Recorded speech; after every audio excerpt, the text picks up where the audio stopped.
இந்த ஒரு ட்ரெண்டிங்கான வீடியோவை நிறைய பேர் நெட்ல பாத்துருக்க வாய்ப்பு இருக்கு. அது நீங்க தெளிவா பாத்தீங்க அப்படின்னா அந்த ஃளைட் வந்து அசையாம அந்த வானத்துல நிக்குதுங்க, ஸ்டக் ஆகி நிக்கிற மாதிரி. அப்படி நடக்க வாய்ப்பே இல்ல. நீ நல்லா கவனிச்சு பார்த்தீங்கன்னா தெரியும். இந்த ஒரு வீடியோ எடுத்தவருமே வந்து இன்னொரு ஃளைட்ல உட்கார்ந்து வீடியோ எடுத்துட்டு இருக்காரு.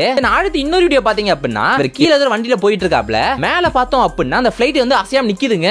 ஏதோ பெரிய பலூன் வந்து நிக்கிற மாதிரி இருக்குல்ல. அது எப்படி நடக்குதுன்னு உங்களுக்கு தெரியுமா? அது என்ன நான் உங்களுக்கு சொல்றேன். அதுக்கு முன்னாடி இந்த வீடியோ பிடிச்சா மறக்காம லைக் பண்ணிட்டு சப்ஸ்கிரைப் பண்ணி வச்சுக்கோங்க. நம்ம சேனல்ல சப்ஸ்கிரைப் கம்மியாக தப்பா நினைக்காதீங்க, நல்ல கமெண்ட்ஸ் தான் வரும். சோ சப்ஸ்கிரைப் பண்ணி வச்சுக்கோங்க. இது ரொம்பவே சிம்பிளான ஒரு சயின்ஸ் தான். இத சயின்ஸ் கூட சொல்ல முடியாது, ரொம்ப ஈஸியான ஒண்ணு. நீங்க இப்ப பொசிஷன் B ல இருந்து இந்த ரெட் கலர் ஸ்கொயரை பார்த்துட்டு இருக்கீங்கன்னு வச்சுக்கோங்க. அப்படியே அந்த ரெட் கலர் ஸ்கொயரை பார்த்துக்கிட்டே நீங்க அப்படியே பொசிஷன் A க்கு போறீங்க. அதே சமயம் அந்த ரெட் கலர் ஸ்கொயர் வந்து இப்ப கிரீன் கலர் ஸ்கொயர் இருக்க இடத்துக்கு வந்துருது. சோ இப்ப நீங்க ஸ்ட்ரைட்டா போறீங்க, அந்த ரெட் கலர் ஸ்கொயர் வந்து உங்களுக்கு ஆப்போசிட் டைரக்ஷன்ல போகுது. சோ அட் டைம்ல சேம் டைம்ல இதே மாதிரி பண்றதுனால உங்களுடைய இடம் மட்டும் தான் மாறும், ஆனா உங்களுடைய விஷன் வந்து அதே பாயிண்ட்ல தான் இருக்கும். நீங்க பாக்குற டைரக்ஷன், நீங்க பாக்குற வியூ எல்லாமே அதே டைரக்ஷன்ல இருக்கிறதுனால நீங்க ரெண்டு பேருமே அசையாத மாதிரி தான் இருக்கும். அட் டைம்ல ஒரே மாதிரி ஸ்பீட்ல டிராவல் பண்றதுனால அந்த விஷன் மாறாது. சோ உங்களுக்கு வந்து அவங்க அசையாம இருக்கிற மாதிரியும் அவங்களுக்கு வந்து நீங்க அசையாம இருக்கிற மாதிரி தெரியும். முடிஞ்ச அளவுக்கு உங்களுக்கு புரிய வச்சிருப்பேன் நம்புறேன். வீடியோ பிடிச்சா மறக்காம லைக் பண்ணிட்டு சப்ஸ்கிரைப் பண்ணி போயிருங்க. இந்த மாதிரி நிறைய வீடியோஸ் நம்ம சேனல்ல பார்த்துட்டே இருக்கலாம். சப்ஸ்கிரைப் பண்ணி போயிருங்க.